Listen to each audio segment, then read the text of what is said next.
Amalgama, un espacio en donde 6 amigas se conectan a través de experiencias e ideas, construyéndose unas a otras y a las que pueden escuchar mientras evolucionamos con el mundo.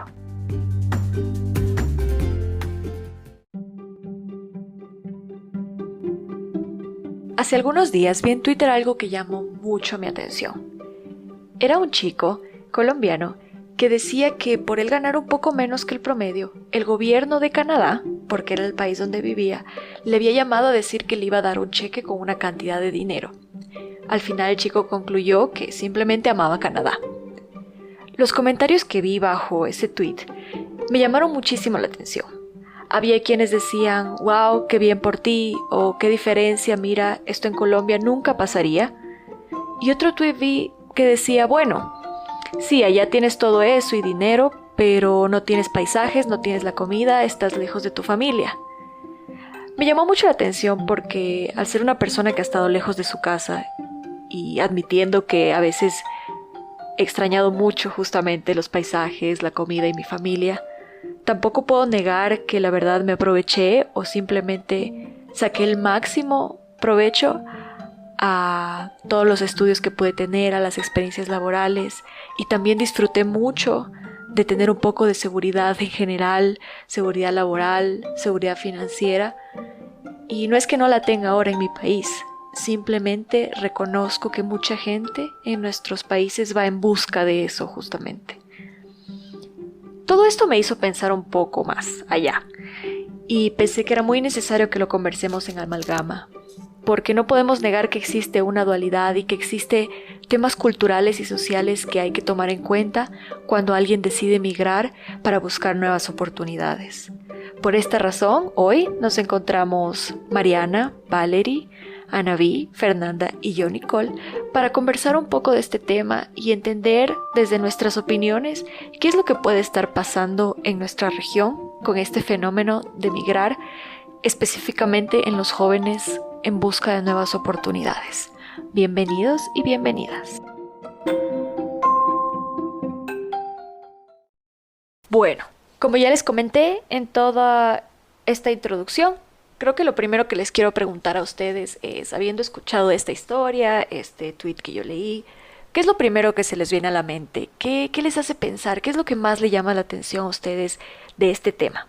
Yo creo que dentro de la libertad de las personas y gracias a las facilidades que tenemos con medios de transporte como los aviones y demás barcos, lo que sea, para poder movernos del lugar y lo que estamos evolucionando, porque no somos la generación que irá a la luna de vacaciones, quién sabe, no creo, pero igual algún día llegará ese momento. Y eso hay que empezar como a desmitificar el origen de este, y no necesariamente, en ocasiones sí, pero no siempre tiene que ser por la migración que no es forzosa o económica, no siempre tiene que ser porque el lugar en el que se estaba antes está mal o tenga algún problema. Hablando desde el privilegio, muchas migraciones no son necesariamente por necesidad, sino más por el deseo de conocer otras culturas, de conocer otro mundo, de conocer otros pensamientos, otras personas, diferentes cosas. Eso por una parte. Luego ya vienen motivos de educación, ofertas laborales y demás. Y creo que el problema en relación al tweet es justamente la estigmatización de un lado y del otro. Y es esta necesidad del ser humano de estar opinando sobre la vida del otro todo el tiempo, de estar juzgando cada una de las acciones. Y claro, hay acciones sobre las cuales recae juicio, pero hay otras muy personales. Específicamente en ese caso del tweet vemos tanta incongruencia, tanta, como lo mencionabas, disonancia cognitiva entre unas condiciones perversas. Entonces le metes falacias emocionales para apelar a no importa qué tan mal estemos porque somos el país más feliz del mundo, como dicen en Colombia. Y hay otro tipo de necesidades que buscan ser anuladas a través de este argumento. Tampoco es premiar simplemente el hecho de para siempre irte de tu tierra. Es que es una decisión tan personal como tener hijos o no, sobre lo cual de verdad no debería caer un juicio, pero estos juicios de valor y de nuevo estas falacias que no tienen un argumento necesariamente pesado, sino que lo que buscan es apelar a la emoción o a la descalificación calificación de la persona en razón de hacer o no hacer. Y creo que como sociedad deberíamos empezar a premiar más la libertad de decidir.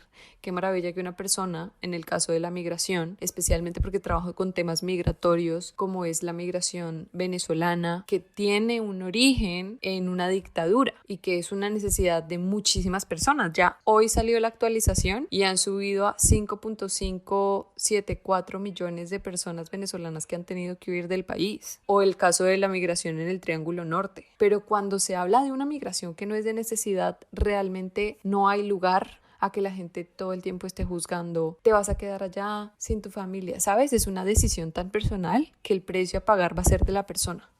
En Venezuela siempre ha sido como un tema bastante importante, ¿no? El tema me voy o me quedo. Y creo que es como nuestro principal tema de conversación. Y puede caer en un juicio de valor, por ejemplo, tanto irse como quedarse. En Venezuela, debido pues a toda la historia petrolera, el tema de irse del país y como la vinculación que nosotros tenemos con Estados Unidos, el tema de migrar a Estados Unidos siempre ha estado como muy bien visto. Sin embargo, por ejemplo, Ana Victoria o a mí, que nos dedicamos a temas que están vinculados con lo social y con lo político, muchas veces irse es como, bueno, ya va, pero tú no has tenido una lucha por la democracia en el país, ¿cómo te vas a ir? ¿Cómo estás aquí perdiéndote las oportunidades de afuera? Entonces, siempre de un lado o del otro va a existir como ese juicio de valor. Y realmente yo, al igual que Valerie, pienso que eso es una decisión personal de cada persona. Yo, por ejemplo, apuesto por mi país y apuesto desde aquí porque creo que en este momento puedo hacer algo desde aquí. Pero en el momento en que empiece a ver que pueden existir otras oportunidades o cosas diferentes afuera, no me voy a cerrar como a la oportunidad simplemente porque crea que bueno, estar aquí es lo más conveniente. O sea, creo que es un tema de circunstancias y de contexto y que esa decisión puede variar a lo largo del tiempo. Yo he vivido en varias ciudades, he tenido la experiencia de mudarme varias veces y bueno, desde pequeña lo he sentido como una necesidad. Yo crecí en Barinas, una ciudad que el principal ingreso es la producción agropecuaria, pues yo no me veía viviendo toda mi vida allá. Entonces, desde que tenía 17 años sabía que me tenía que mudar. Me fui a Estados Unidos, volví, después me he vuelto a ir, he vuelto a regresar y he vivido pues muchas veces como todo este proceso de asimilación. Pero creo que ha sido un tema debatido y que tiene mucha tela que cortar y que muchos autores lo han estudiado desde hace muchísimo tiempo. Una vez leí en este tema de por qué América Latina no se había terminado de desarrollar como otros países y todo este tema de identidad y de cultura de los latinoamericanos. Hay un autor, Vasconcelos, que él habla de por qué nosotros nunca íbamos a ser desarrollados y decía, no íbamos a ser desarrollados hasta tanto pues no construyéramos nuestra identidad propia. Y él decía que eso tiene sus raíces en la migración de los españoles que llegaron a América Latina porque ellos estaban alejados de sus centros de inspiración y que ellos nunca iban a llegar a ser igual que sus primos, que sus pares, sus parientes que se habían quedado en España. Entonces, esto me lleva mucho a pensar el tema de los centros de inspiración y todo lo que significa la migración a nivel de identidad, a nivel de cómo te construyes como persona. Y creo que, bueno, sin duda causa un impacto muy grande el tema de la migración. Yo creo que cada vez que nos mudamos vivimos un pseudo duelo de la ciudad que dejamos y es todo un proceso de asimilación hacia dónde nos estamos mudando. Pero yo creo que nosotros como personas, como individuos, tenemos la capacidad de construir nuevos centros de inspiración y que creo que la globalización es pilar para ello. Y si tenemos bien definido el propósito por el cual nos estamos mudando de ciudad, creo que requiere disciplina y que requiere creatividad, pero nosotros como individuos somos capaces de crear estos nuevos centros y de sentirnos cómodos, capaces y felices en los lugares a los cuales nos mudamos.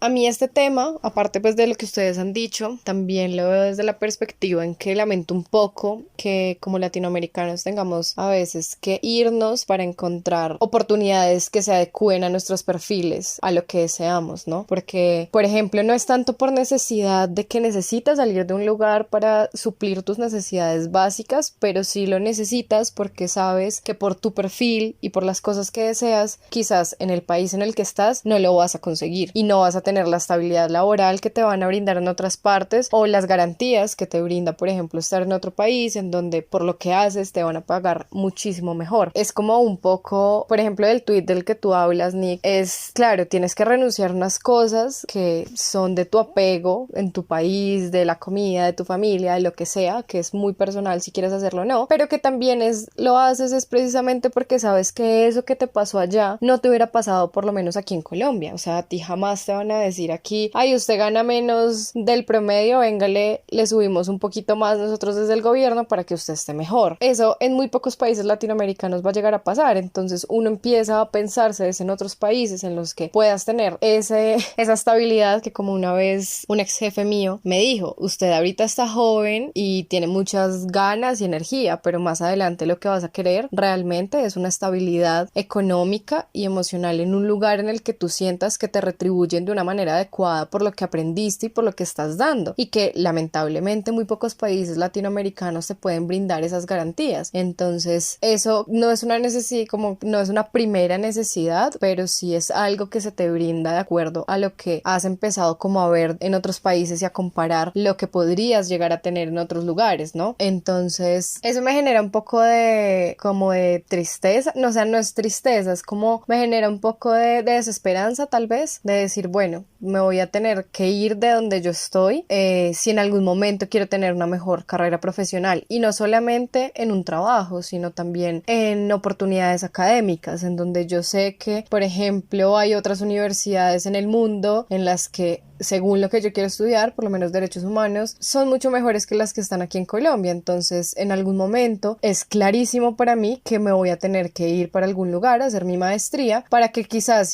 si quiero volver a Colombia, pues se me retribuya mejor mi trabajo, porque si lo hago de una universidad de aquí que quizás no tiene el mismo estatus que otras universidades extranjeras, pues me van a pagar mucho menos y voy a tener menos oportunidades. Creo que es muy importante, ya que has mencionado esto de poder irte a estudiar y sabes que ya están las oportunidades, creo que es importante mencionar este tema del privilegio, ¿no? Porque cuando estoy hablando de la migración de jóvenes por buscar nuevas oportunidades, no me refiero solamente a este tema del privilegio. Claro que eso es una forma, el privilegio de poder ir a estudiar, de irte en otras condiciones de tu país a buscar algo mejor, sino de mucha gente que nosotros sabemos también que hay, que se va con muy pocos recursos y empieza desde cero justamente en busca de esto. Creo que eso es una cosa muy importante que decir. Lo otro es, ¿qué pasa cuando nosotros mismos estamos resaltando y reconociendo que se trata de una decisión personal? Pero no podemos negar, como dijo Fer, que hay problemas estructurales en nuestra región. Entonces la decisión no es tan difícil, ¿sabes? La decisión de irnos no es solamente un tema muy personal, en el sentido de que yo quiero lo mejor para mí como persona, como profesional, sino que la vida en verdad se convierte en algo que, la verdad, tú pierdes esperanzas estando aquí. Y no solamente es en el ámbito de nosotros, de las ciencias sociales. Me veo a veces con muchas limitaciones aquí en mi país, pero creo que no podemos negar eso. No podemos negar que hay problemas estructurales aquí que no nos permiten, lo cual nos lleva a pensar si es que hay tanto espacio para poder arreglar las cosas aquí, o hay tanto potencial para arreglar las cosas aquí. ¿Por qué no los jóvenes buscan esas oportunidades de arreglarlo aquí? O sea, eso es... Me parecería, he escuchado ya, de hecho un amigo recién me comentaba y me decía, yo me quedo aquí, brillante él, yo me quedo aquí porque yo sé que las cosas aquí pueden ser mejor, yo sé que yo puedo mejorar, yo quiero formar parte de ese cambio, ¿no? Y no sé hasta qué punto eso es algo que valga la pena que nosotros nuestra vida la dediquemos a un ideal que puede muy bien no cumplirse, ¿no? O si es algo noble de nuestra parte hacerlo. Esa es una pregunta que me nace de todo esto. Yo creo que potencial no es oportunidad. siempre va a haber potencial de algo. O sea, por supuesto, todo país tiene el potencial de hacer mejor de lo que es. Más te preguntas constantemente, ¿están las oportunidades para que ese potencial se pueda llevar a cabo? Creo que es la pregunta constante de las personas que viven en países más en crisis, porque no es nada más de este lado del mundo, sino también lo vemos en países en guerra, en el Medio Oriente, por ponerte uno de los ejemplos. Pues África también tiene una cantidad de migración demasiado fuerte por las condiciones de vida que hay ahí. Y siempre va a haber potencial. Es cuáles son las oportunidades que yo tengo. Y eso va mucho también con el tema del costo de oportunidad de vivir en cualquier lugar del mundo.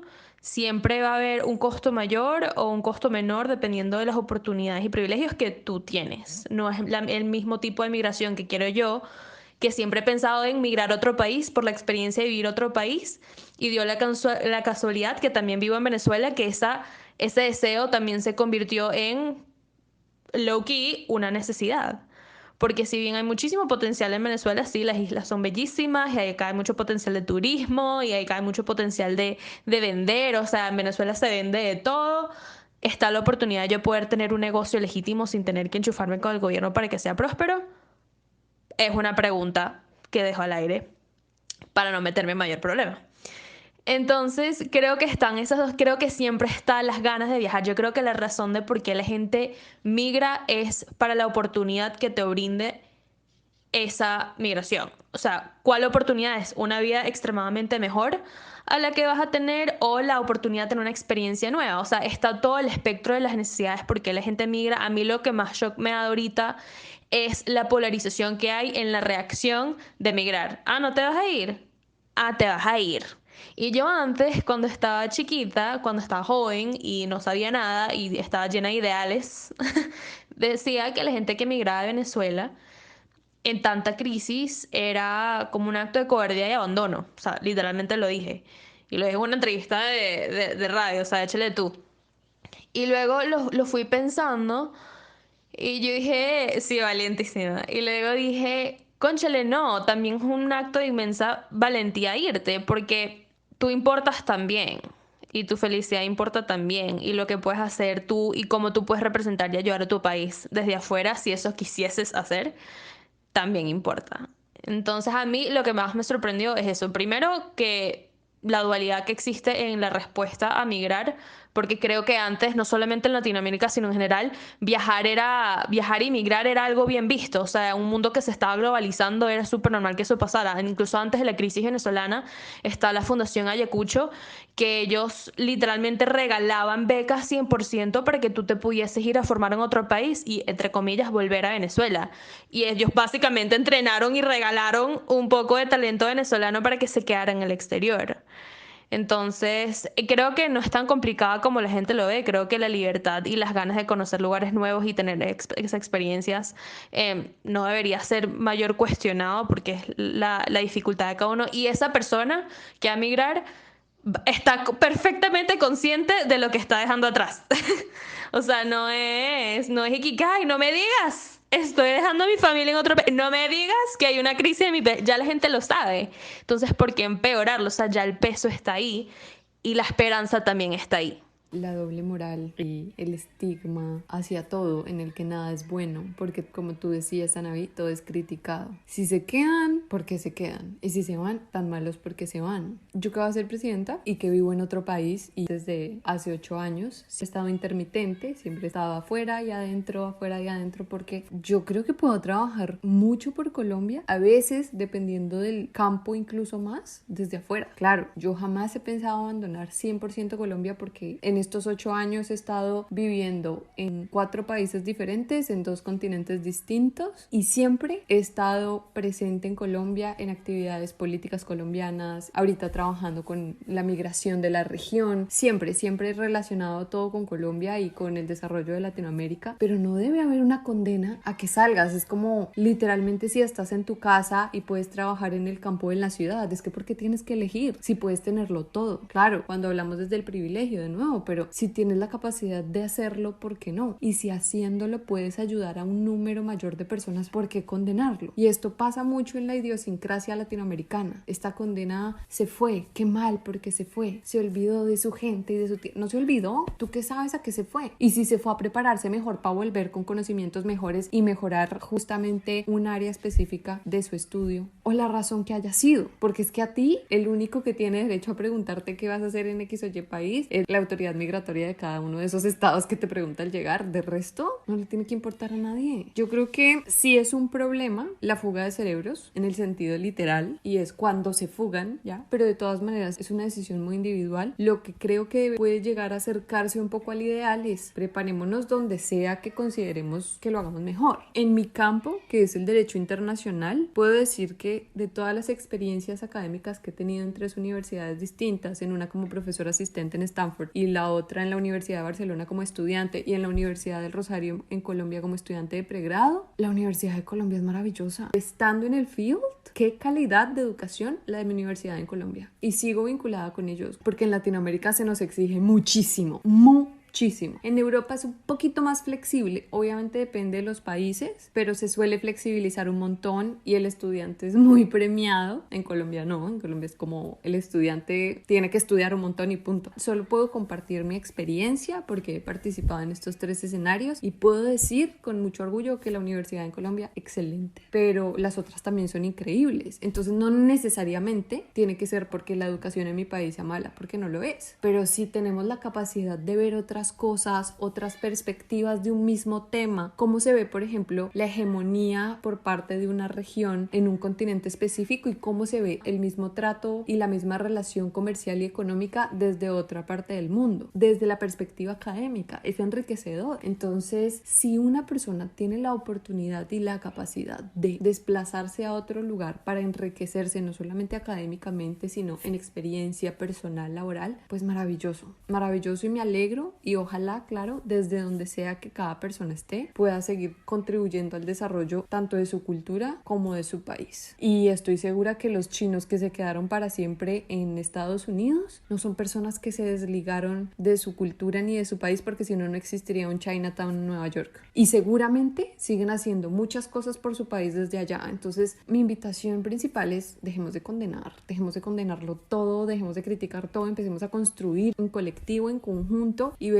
cómo cada persona desde el lugar en el que se encuentra puede ayudar a crear un mundo mejor y una región mejor. Me parece sumamente válido e interesante lo que dices, Val. Yo de verdad que personalmente veo de manera muy positiva la migración, y además que creo que las personas, en la medida en que migran, se vuelven mucho más abiertas y con capacidades mayores para poder hacer redes de contacto, así como también veo que las ciudades en donde reciben inmigrantes son ciudades que tienden a tener mayor conocimiento, mayor crecimiento. Por algo las ciudades puerto pues tienden a ser mucho más interculturales. Atenas fue Atenas porque fue un puerto que recibió entrada de muchísimas personas que eran de afuera y hubo muchísimo intercambio cultural. Aquí lo vemos también, por ejemplo, en Venezuela. Caracas es una ciudad que tiene muy cerca la entrada, tiene una costa, la ciudad es frontera también, que son las membranas osmóticas del Estado, y por ende hay mayor intercambio cultural, hay mayor crecimiento, mayor apertura, y creo que es importante pues este intercambio cultural. Además de eso, con lo que hablas, por ejemplo, con tu experiencia personal, creo que cuando uno sale de su país y trabaja por causas de su país o de la región y se está moviendo de un lugar a otro, más bien esto ayuda e impacta en crear alianzas, redes de contactos para trabajar por causas y desafíos comunes, porque al final somos una sola humanidad y tenemos desafíos comunes en los que todos podemos colaborar. Es decir, no estamos solos. Lo que pasa al lado de nuestras fronteras importa, lo que pasa al otro lado del continente también nos debe importar.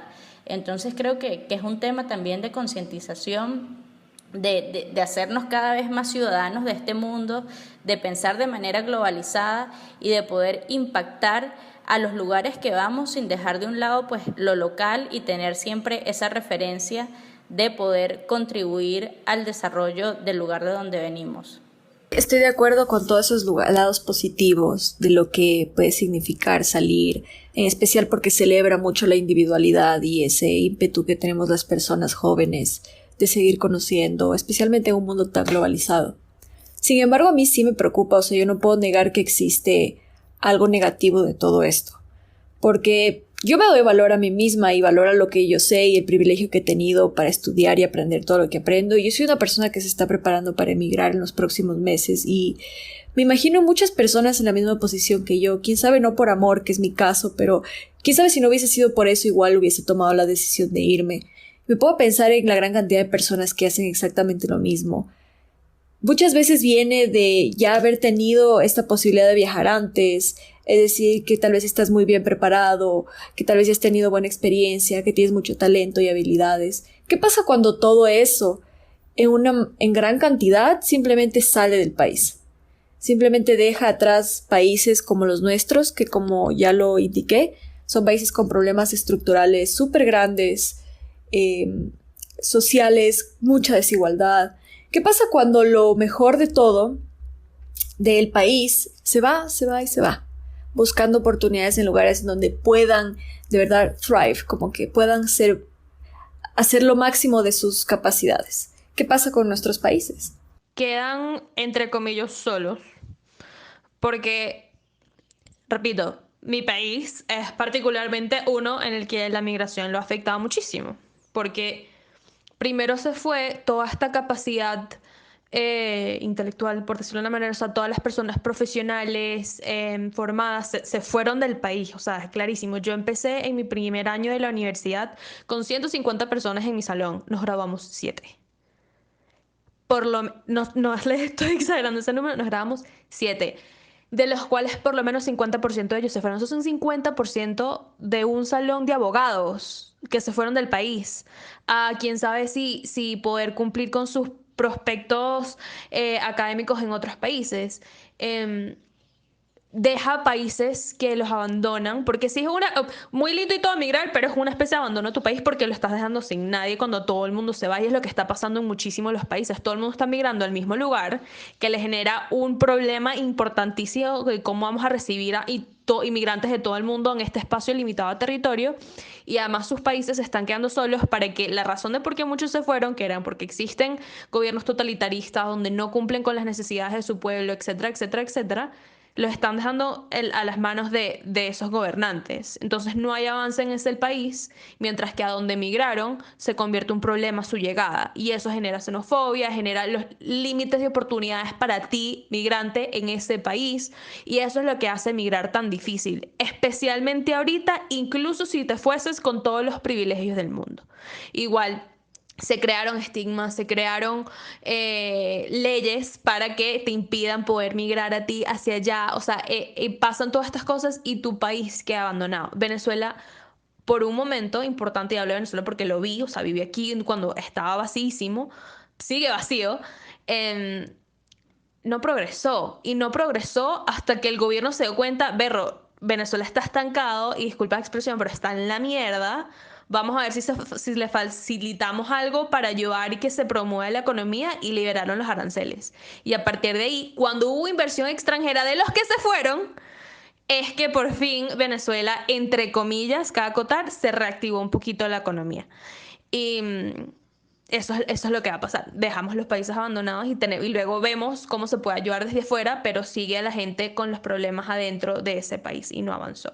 Y uno siempre, yo personalmente, sentí un poquito de culpa cuando fui a Estados Unidos un rato, pues. Eso es lo chimbo de emigrar. Creo que se está confundiendo el origen de la misma migración y las condiciones. Y lo que hay que, en el caso específico de cuando un estado o un país no cuenta con las condiciones para el desarrollo ni económico, ni social, ni profesional, lo que hay que transformar es la realidad de ese país. Cuando tú, porque ha pasado a muchas personas en Colombia, tienes que salir por necesidades de seguridad, tienes que salir a pedir asilo político, tienes que salir a pedir el reconocimiento del estatus de refugiado, porque no tienes la vida garantizada en tu país, estamos hablando de cosas diferentes.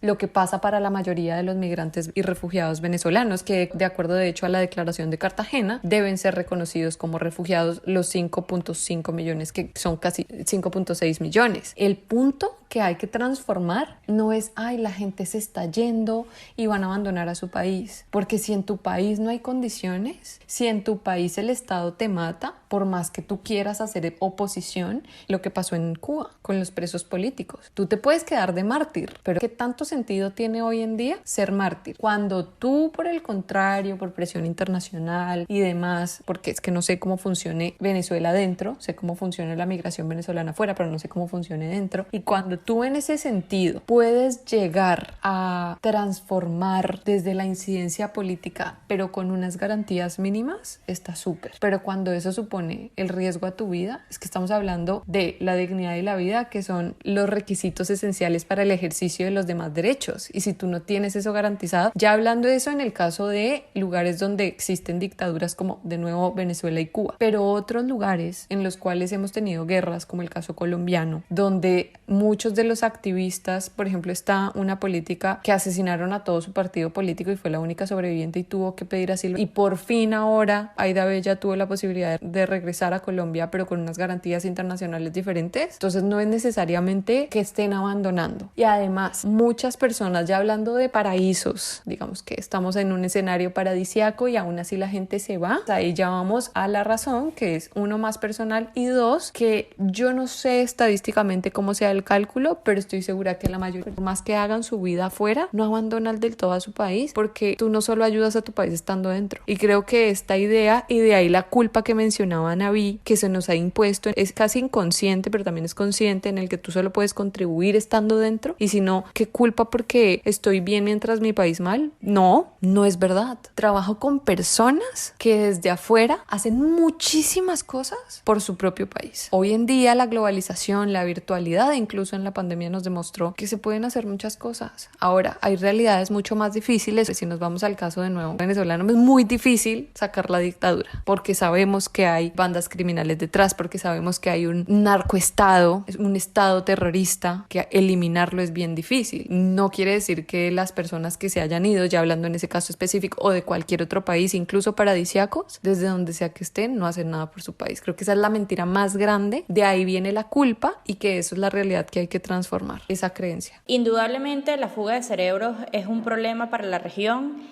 y los problemas sistémicos y estructurales de cada país pues representan pues el gran desafío para frenar esta fuga de cerebros. Yo creo que en la medida en que existe una transición a la construcción de instituciones mucho más sólidas y sostenibles, también debe existir un plan de acción para contrarrestar o mitigar los efectos negativos de la fuga de cerebros. Y creo que para ello los estados deben implementar políticas públicas para la repatriación o la migración de retorno. Creo que debe existir una orientación bastante abierta por parte de los estados y por parte de los decisores públicos para realmente incentivar a quienes se fueron a poder volver a sus países, a su país de origen. Y hay una metáfora que me gustaría destacar, y es la de Ulises en la Odisea, Ítaca.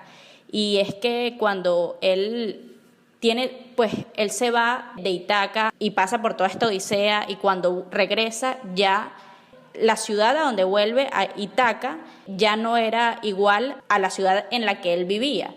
Entonces, pues creo que esto le puede pasar a muchos venezolanos que ya están retornando y dicen, este no es el país del que yo me fui. Entonces creo que se les debe brindar todo un ecosistema para que realmente la migración de retorno sea posible. Entonces creo que es un tema que quienes pensamos en políticas públicas y quienes estamos pensando en cómo puede ser el desarrollo de América Latina y que apostamos por la construcción de mejores instituciones, pues creo que es un tema también y un punto bien importante que también debemos de abordar. Y bueno, con esta intervención concluimos este episodio de Amalgama, en el que ustedes saben que nuestro llamado es siempre al pensamiento crítico, a la evaluación, a cambiar las ideas, a ver un poco más allá de nuestras propias opiniones. Esperamos que les haya servido de cualquiera de estos modos y que pueda enriquecer su conocimiento al respecto. Estamos atentos a sus comentarios y nos escuchamos en un próximo episodio. Gracias por escucharnos. No se olviden de seguirnos en nuestro Instagram, @amalgamashow. Aquí los esperamos para el próximo episodio. Sueños, realidades y un mundo de posibilidades compartiendo desde nuestra mesa hasta sus dispositivos.